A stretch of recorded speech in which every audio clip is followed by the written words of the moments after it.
On today's wrestling news, we've got all the backstage reactions to CM Punk possibly going to WWE. A massive crown jewel match is not happening. The Undertaker gets called up to NXT. And an NXT star has now been quietly promoted to the main roster. Are you ready? Are you ready for the news time? My name is Phil Chambers. I'm joined by Gareth Morgan to talk all things wrestling news. But first up, CM Punk. You might have heard of him. He has been in the news a lot. And he still is in the news a lot, obviously. So you may have seen that he is possibly going back to WWE. This came from Dave Meltzer in the Wrestling Observer newsletter. Yesterday, he said that sources close to Punk said that he and WWE are in talks, and his intention is to return to the company. Exciting times. Now, we've got a lot of follow-up from this, so I've got a lot to get through, so I'll try and go through as fast as I can. So Nick Hausman for House of Wrestling also reported that a WWE source has said that they feel it's a safe bet that Punk will be at Survivor Series in Chicago next month. And Fightful Select have a huge thing from this, saying that sources close to CM Punk and WWE higher-ups believe that Punk would sign with WWE, and that one source is stating that they believe the return was actively being worked on.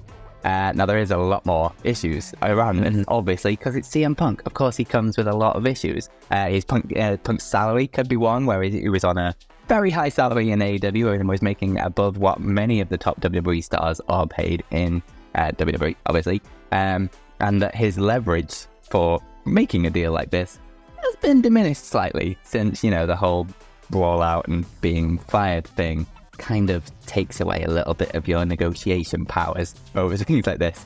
He also has prior heat within the company. Obviously, of course he does.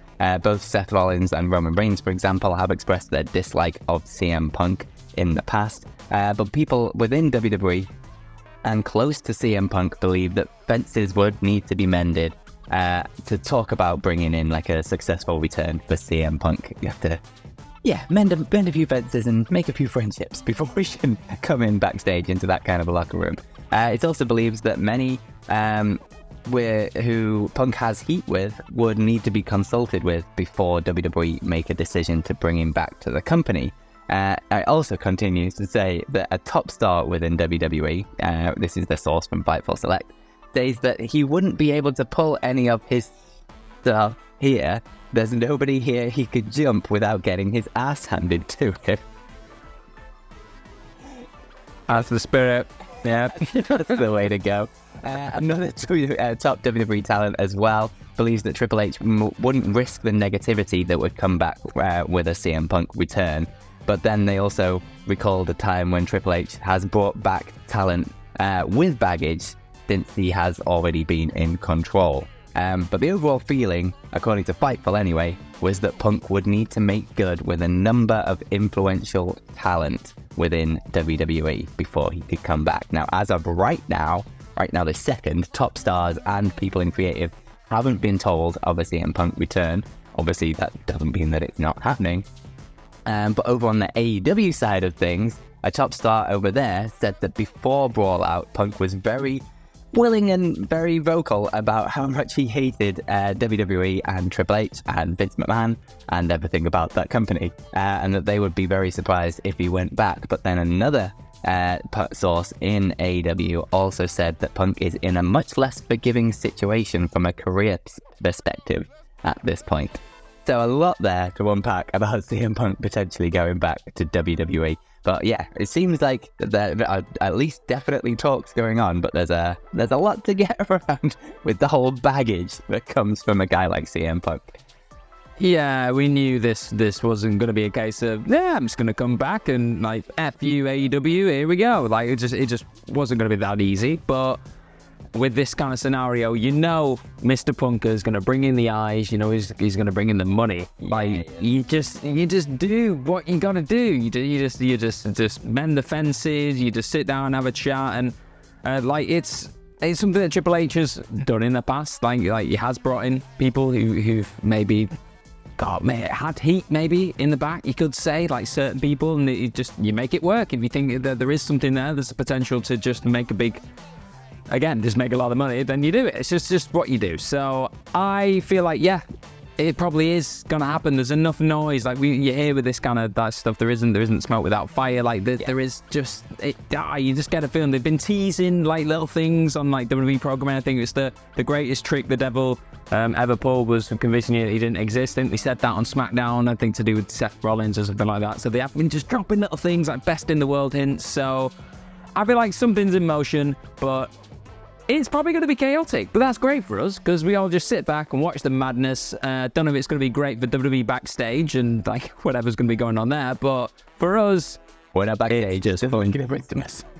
Yeah, it's just fun to watch, isn't it? So yeah, but speaking of stuff that's kind of, let's say, backstage news really in the world of WWE, one of the plans, well, not necessarily a plan, a speculated plan, let's say, over the last week or so, is Roman Reigns is expected to wrestle at the upcoming Crown Jewel event, and Dave Meltzer in particular, understandably, just kind of thought, you know what, looking at the way TV's played out recently, you've had the Bloodline kind of connected with John Cena, that kind of stuff, probably the biggest match they could do for like a title match at Crown Jewel would be John Cena, Roman Reigns, run it back from SummerSlam 2021. Why not? Well, apparently, according to the most recent edition of the Wrestling Observer newsletter, that is not the plan. That is not the planned match, even though we've had all these promos from the Bloodline and Paul Heyman saying that, like, Roman Reigns is the real GOAT and, like, John Cena's the second greatest of all time, because that's his new tagline now. They just constantly say he's the greatest of all time, and you got to talk about that. You got to say that when you talk about John Cena.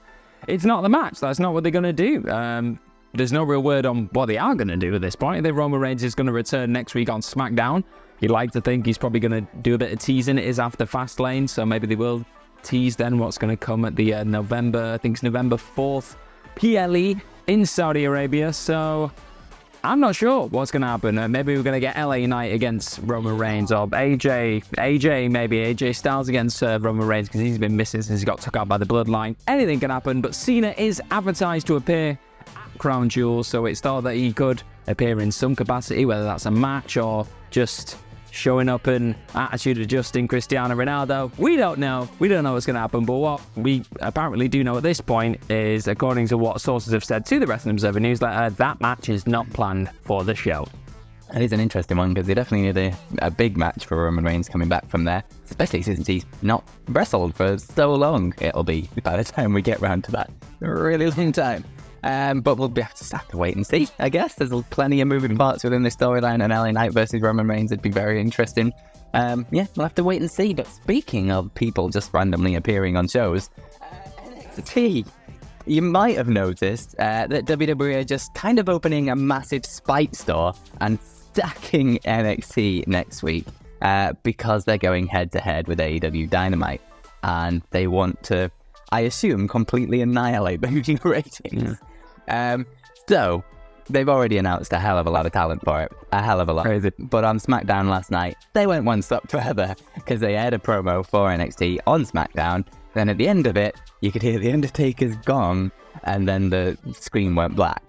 Now, PW Insider have already reported that the Undertaker will be at the Performance Center next week doing some like training things and things like that, but that includes the day of Tuesday that NXT is taping. So if they are adding the Undertaker to this NXT show to do whatever the hell it is, who the hell knows, just come out and tombstone someone maybe, but that means next week's NXT going head to head with Dynamite will have the Undertaker, John Cena, Cody Rhodes, Paul Heyman, the Brawling Brutes, and Asuka. So I think they're trying to beat Dynamite, and Yeah, I think they're you get that vibe. probably going to do it as well. Yeah, and then we're probably going to have Randy Orton show up, CM Punk. Why not? Just throw them all out there. Jake Cargill, just get them all in and destroy Dynamite.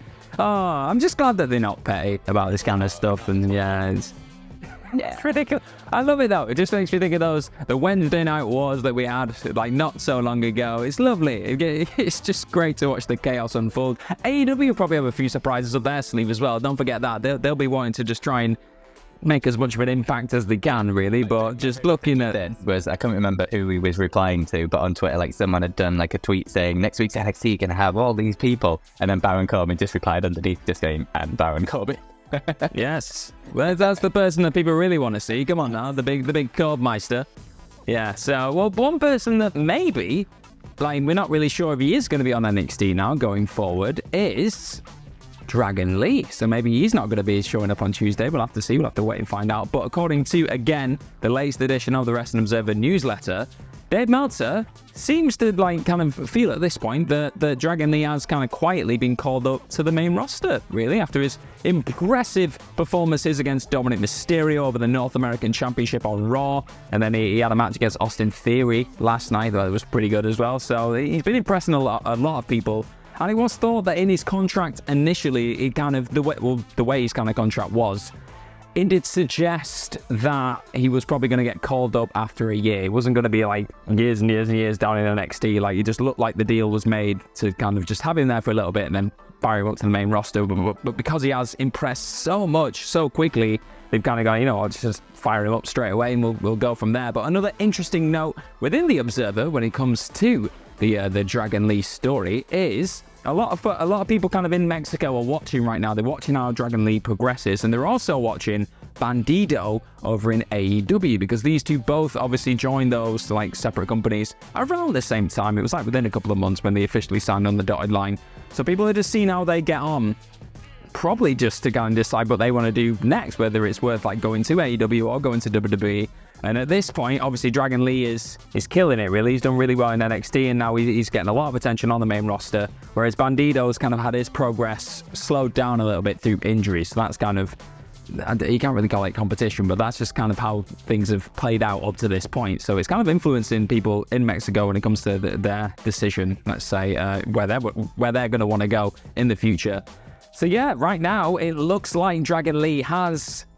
Not secretly, because he's kind of like, you feel like that's the way it has been going on television, but it looks like he has now been kind of pretty much officially brought to the main roster. It's not really said whether he's going to be on SmackDown or Raw at this point, but he has been appearing on SmackDown over the last couple of weeks, so maybe he's going to be there. Maybe he'll even show up at Fastlane tonight and be the next, was it like the mystery partner for Rey Mysterio and Santos Escobar against the Bobby Lashley and the Soup Profits. So maybe that's going to happen. But yeah, Dragon Lee, main roster, looks like it's happening. Yeah, absolutely. Love this. Big fan. Dragon Lee's amazing. And WWE have been kind of searching for that next Rey Mysterio, for want of a better term, for a long time now. Obviously, they tried it real hard with Sin Cara, and that didn't exactly go too well. But they've been desperate for that sort of new, like, big sort of luchador presence, kind of to follow in the footsteps of a Rey Mysterio kind of thing. And to have literally Rey Mysterio right there and the LWO kind of fight your corner can't be a bad position as well for Dragon Lee. And judging by the reactions he's been getting, it's going to go quite well for him, I think. So yeah, wish the best for him. He's absolutely incredible in ring. Obviously, they keep him in NXT for a bit because he's kind of like not TV proven, I guess, as much as sort of some WWE higher ups would probably want you to be. But once you get that thing down, just let him loose. Just don't try not to hold him back too much, because I mean, it's worth it. Feels like WWE would hold him back quite a lot. Yeah, it is worth saying as well, over the last like year or so since Triple H has been in power, the NXT call-ups haven't been that bad at all, really. You've had your Solo Sikoa's, Zoe Stark, JD McDonough's doing pretty well. Like, they seem to be kind of having a plan for people when they are bringing them up, so fingers crossed they do for Dragon Lee, because he could smash it. He's awesome. Absolutely. But let us know down in the comments below what you think of all today's stories about Dragon Lee, about CM Punk, about everything else. Let us know down there. And click this video in the middle of the screen to carry on your YouTube journey, and follow us on Twitter. You can follow me at Phil My Chambers, and you can follow Gareth at GMorgan04. And have yourselves a bloody good day. Bye-bye.